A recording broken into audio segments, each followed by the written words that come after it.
मुंबईत सकल पाऊस पडताना पाहायला मिळतं। सकल भागात पाणी साचलेलं आहे। देखील खरं म्हणजे मुंबई आणि MMR मध्ये आता मी ठाण्यातून देखील आलो, तिथेही पाणी भरलं होतं आणि बऱ्याचशा सकल भागामध्ये पाणी भरलेलं आहे।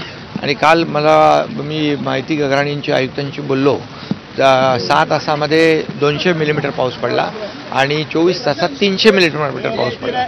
म्हणजे कमी वेळामध्ये जास्तीचा पाऊस या ठिकाणी झाला आहे आणि त्यामुळे या ठिकाणी मिठी नदी जी आहे, त्याचं नदीचं आहे ती, त्या नदीचं जे आपण पाहतोय स्वरूप आणि खऱ्या अर्थाने म्हणूनच मिठी ची जी काय डेव्हलपमेंट आहे तिची आवश्यकता आहे।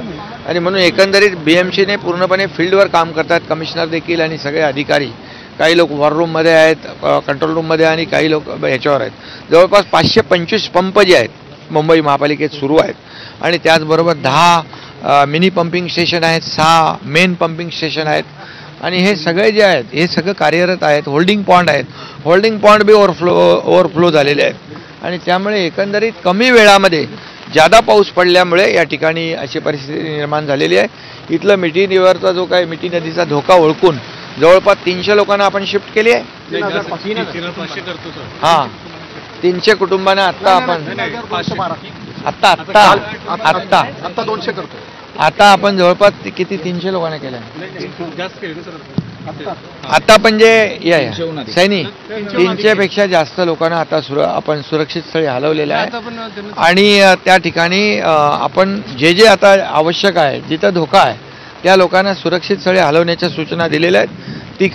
ते काम महापालिका करते आहे आणि त्यामुळे कुठल्याही इथं मुंबईत जीवितहानी होऊ नये आणि मालमत्तेचं नुकसान होऊ नये यासाठी मुंबई महापालिकेचे पूर्ण, आता बघा हे सगळे फील्डवर आहेत, इकडे फील्डवर सगळे लोक आहेत, सगळे फील्डवर काम करत आहेत आणि त्यामुळे जे पंप जे मगाशी मी म्हटलं की 525 पंप सुरू, 10 mini pumping station, 6 main pumping station सुरू आहेत, होल्डिंग पॉइंट भरून गेलेले आहेत आणि म्हणून इथं कमी वेळामध्ये जादा पाऊस पडल्यामुळे या भागामध्ये पाणी साचण्याचा प्रकार झालेला आहे। परंतु मला वाटतं या भागातले आमदार दिलीप लांडे मामा यांनी आपण अगोदर पण काही लोकांना जेलमध्ये केले।